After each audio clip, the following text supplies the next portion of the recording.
नमस्कार मित्रांनो, मागील व्हिडिओमध्ये आपण पाठ क्रमांक 22 बघितलेला आहे. तर आजच्या व्हिडिओमध्ये पाठ क्रमांक 23 बघणार आहोत, उपसर्ग व तत्सम पदे.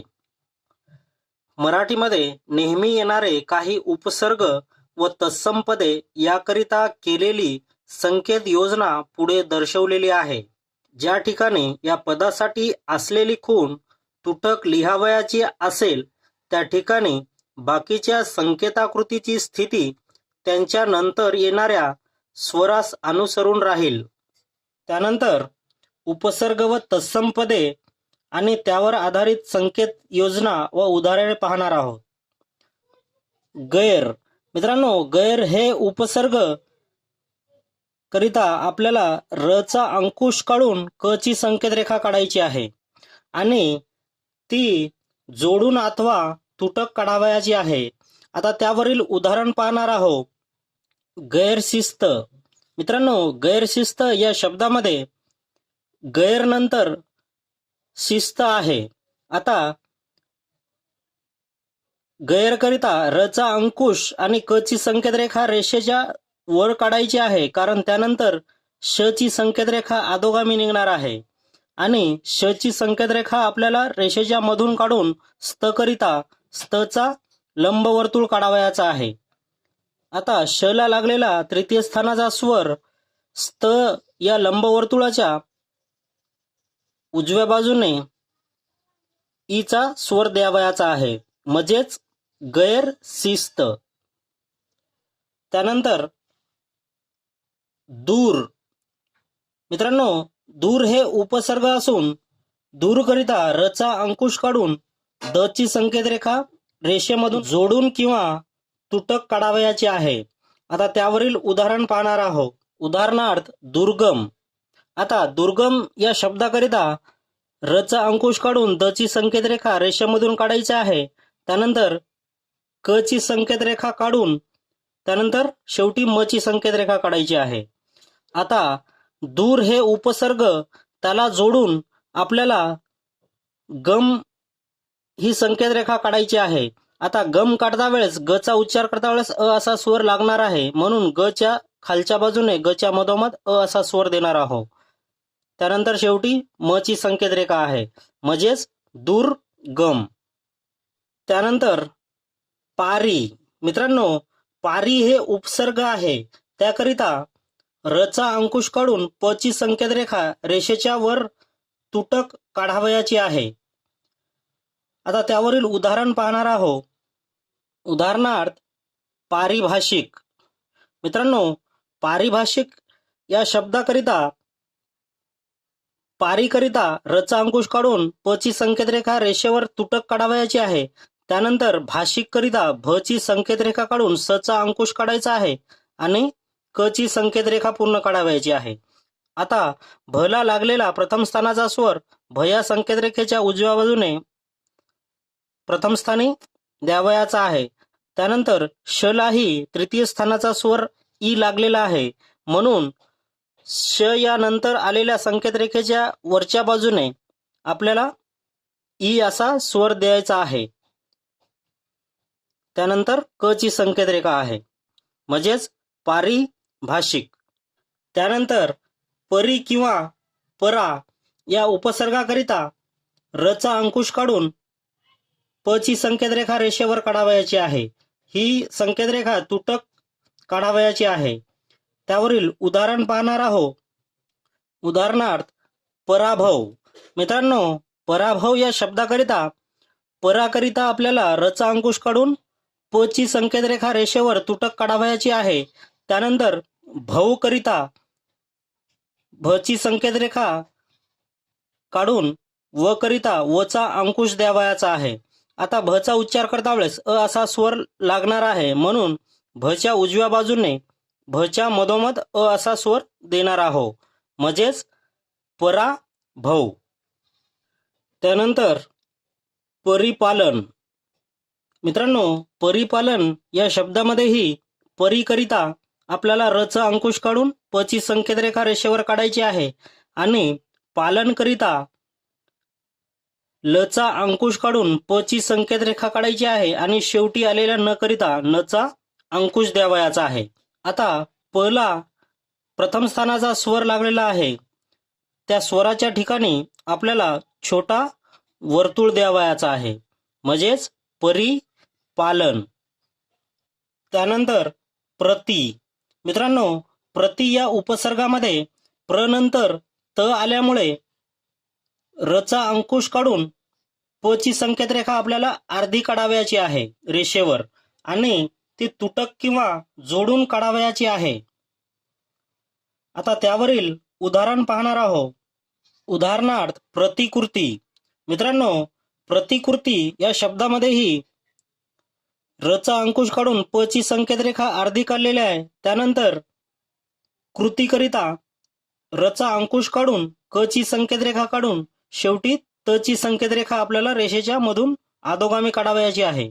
आता प्रतिनंतर आलेल्या कृतीकरिता रचा अंकुश काढून क ची संकेत रेखा काढलेली आहे, त्याला उ चा स्वर लागलेला आहे, म्हणून त या संकेत रेखेच्या डाव्या बाजूने उ असा स्वर देणार आहोत. त्यानंतर तलाही तृतीय स्थानाचा स्वर ई हे लागल्यामुळे त या संकेत रेखेच्या उजव्या बाजूने तच्या तृतीय स्थानी ई असा स्वर देणार आहोत, म्हणजेच प्रतिकृती. बे किंवा बहु या उपसर्गाकरिता आपल्याला ब ची संकेत रेखा तुटक काढावयाची आहे. उदाहरणार्थ बेईमान. मित्रांनो, बेईमान या शब्दामध्ये बे करिता आपल्याला ब ची संकेत रेखा रेषेवर तुटक काढावयाची आहे. त्यानंतर म ची संकेत रेखा काढून शेवटी आलेल्या न करिता न चा अंकुश द्यावयाचा आहे.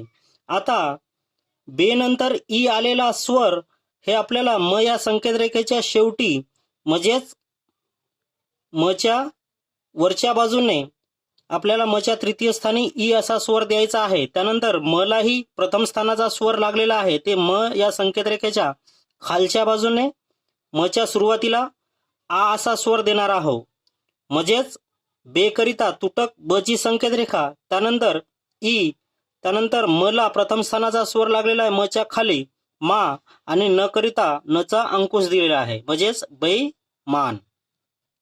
त्यानंतर बहुमत.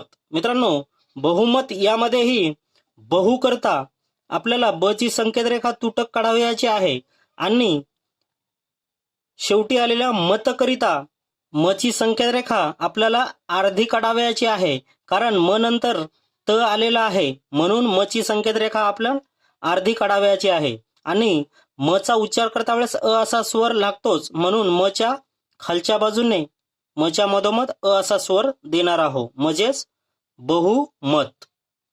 त्यानंतर यथा. मित्रांनो, यथा या उपसर्गाकरिता य नंतर थ आल्यामुळे य ची संकेत रेखा आपल्याला रेषेवर अर्धी काढावयाची आहे, आणि ती जोडून किंवा तुटक काढावयाची आहे. आता त्यावरील उदाहरण पाहणार आहोत. उदाहरणार्थ यथाकाल. मित्रांनो, यथाकाल यामध्ये य करिता य ची संकेत रेखा आपल्याला रेषेवर अर्धी काढावयाची आहे, आणि शेवटी आलेल्या काल करिता ल चा अंकुश काढून क ची संकेत रेखा पूर्ण काढावयाची आहे. त्यानंतर स.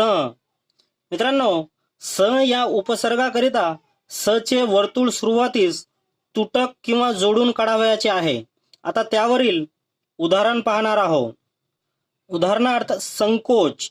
मित्रांनो, संकोच या शब्दामध्ये सुरुवातीच्या स करिता आपल्याला स चा वर्तुळ काढून क ची संकेत रेखा काढायची आहे, आणि शेवटी आलेल्या च करिता च ची संकेत रेखा अधोगामी काढावयाची आहे.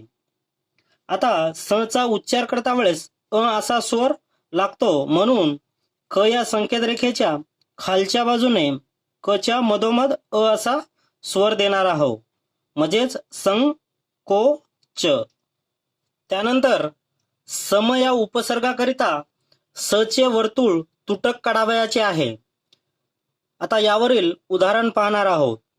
उदाहरणार्थ समकालीन. मित्रांनो, समकालीन या शब्दामध्ये सुरुवातीला आलेल्या समकरिता आपल्याला स चा वर्तुळ तुटक काढावयाचा आहे. त्यानंतर कालीन करिता ल चा अंकुश काढून क ची संकेत रेखा काढायची आहे पूर्ण, आणि शेवटी आलेल्या न करिता नचा अंकुश काढावयाचा आहे, म्हणजेच समकालीन. त्यानंतर स्वयं या उपसर्गाकरिता स्वचे वर्तुळ आपल्याला प्रारंभिक तुटक काढावयाचे आहे. त्यावरील आपण उदाहरण पाहणार आहोत. उदाहरणार्थ स्वयंपाक. मित्रांनो, स्वयंपाक या शब्दामध्ये सुरुवातीला आलेल्या स्वयंकरिता आपल्याला तुटक सचा वर्तुळ काढावयाचा आहे. त्यानंतर आलेल्या पाककरिता प ची संकेत रेखा काढून क ची संकेत रेखा काढायची आहे. आता प ला लागलेला प्रथम स्थानाचा स्वर प या संकेत रेखेच्या उजव्या बाजूने प च्या सुरुवातीला द्यायचा आहे, म्हणजेच स्वयं पाक. त्यानंतर बद. मित्रांनो, बद या उपसर्गामध्ये ब नंतर द आल्यामुळे ब ची संकेत रेखा आपल्याला अर्धी रेषेवर तुटक किंवा जोडून काढावयाची आहे. आता त्यावरील उदाहरण पाहणार आहोत. उदाहरणार्थ बदनाम.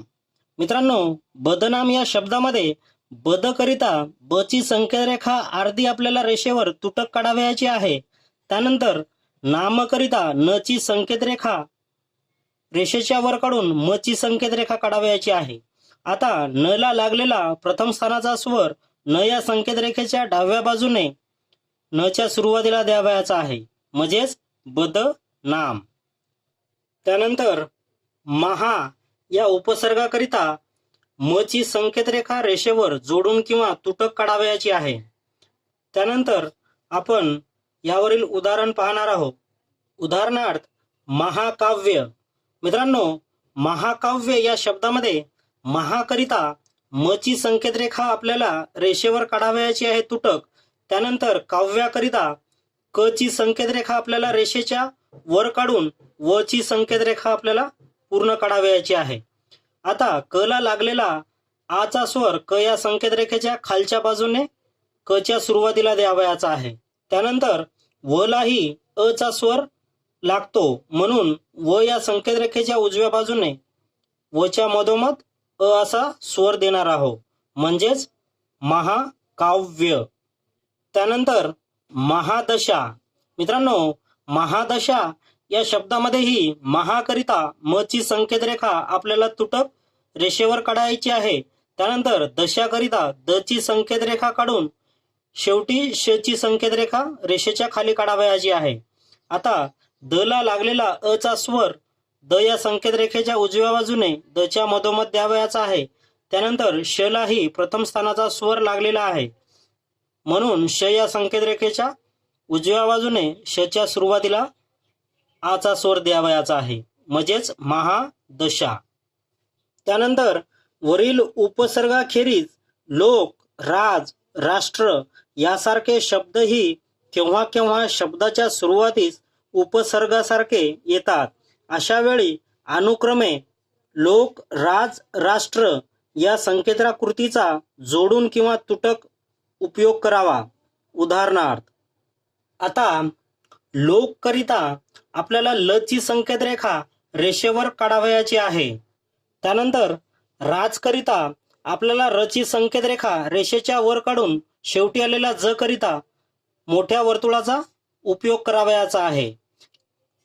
राष्ट्रकरिता र ची संकेत रेखा आपल्याला रेषेच्या वर ऊर्ध्वगामी काढावयाची आहे.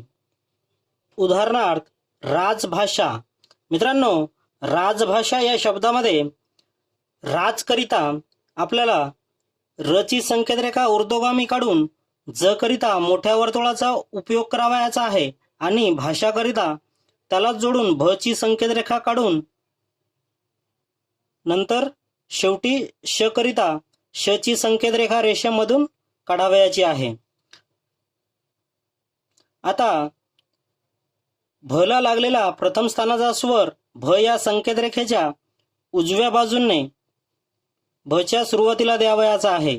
त्यानंतर श या संकेत रेखेलाही प्रथम स्थानाचा स्वर लागलेला आहे, म्हणून श या संकेत रेखेच्या उजव्या बाजूने श च्या सुरुवातीला द्यावयाचा आहे, म्हणजेच राजभाषा. त्यानंतर लोकभाषा. मित्रांनो, लोकभाषा या शब्दामध्येही सुरुवातीला आलेल्या लोककरिता ल ची संकेतरेखा आपल्याला रेषेवर काढायची आहे. त्यानंतर भाषाकरिता भ ची संकेतरेखा काढून श करिता श ची संकेतरेखा काढायची आहे. आता भ ला लागलेला प्रथम स्थानाचा स्वर भ या संकेतरेखेच्या उजव्या बाजूने द्यावयाचा आहे. त्यानंतर श ला लागलेला आचा स्वर श या संकेतरेखेच्या उजव्या बाजूने श च्या सुरुवातीला द्यावयाचा आहे, म्हणजेच लोक भाषा. त्यानंतर राष्ट्रभक्ती. मित्रांनो, राष्ट्रभक्ती या शब्दामध्येही राष्ट्रकरिता र ची संकेतरेखा ऊर्ध्वगामी रेषेच्या वर काढावयाची आहे.